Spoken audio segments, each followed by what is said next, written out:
तो कहते हैं कि डंडा हाथ से छूटा तो नहीं, पर झिझक, सहम अथवा आतंक की मतलब डर से अपनी ओर को खिंच गया और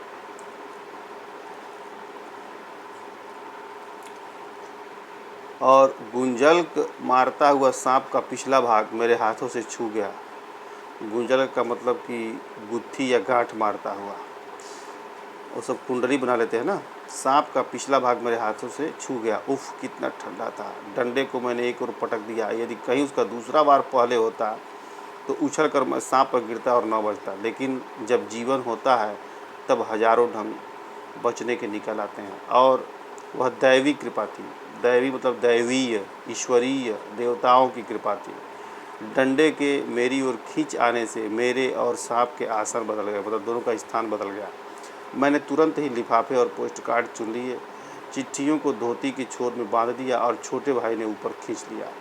डंडे को सांप के पास से उठाने में भी बड़ी कठिनाई पड़ी। सांप उससे खुलकर उस पर धरना देकर बैठा था।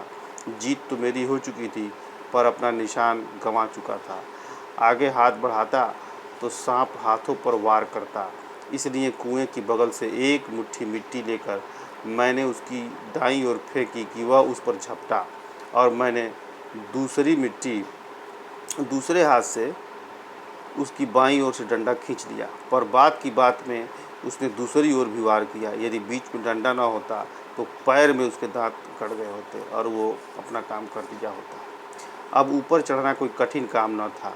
केवल हाथों के सहारे पैरों को बिना कहीं लगाए हुए 36 फुट ऊपर चढ़ना मुझसे अब नहीं हो सकता। 15-20 फुट बिना पैरों के सहारे केवल हाथों के बल चढ़ने की हिम्मत रखता हूँ, कम ही अधिक नहीं। पर उस 11 वर्ष की अवस्था में मैं 36 फुट ऊपर चढ़ा। मतलब जब आदमी ही मौत का सामना करता है ना, तो फिर शक्ति आ जाती है और वो अपने को भरसक बचाने का प्रयास करता है। बाहें भर गई थी, मतलब प्रयास करते करते उसकी जो बाहें थी वो थक गई थी। छाती फूल गई थी, धौंकनी चल रही थी, कलेजा धड़क रहा था। पर एक एक इंच सरक सरक कर अपनी भुजाओं के बल में ऊपर चढ़ाया। यदि हाथ छूट जाते तो क्या होता, इसका अनुमान करना कठिन है। ऊपर आकर बेहाल होकर थोड़ी देर तक पड़ा रहा। देह को झाड़ झूर कर धोती कुर्ता पहना।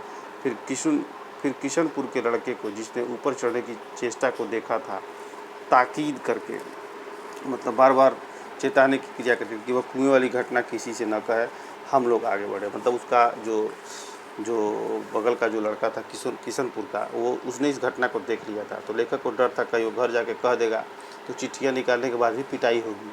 इसलिए उसने उसको बार बार चेतावनी दिया कि तुम घर जाकर किस घटना का जिक्र न करना।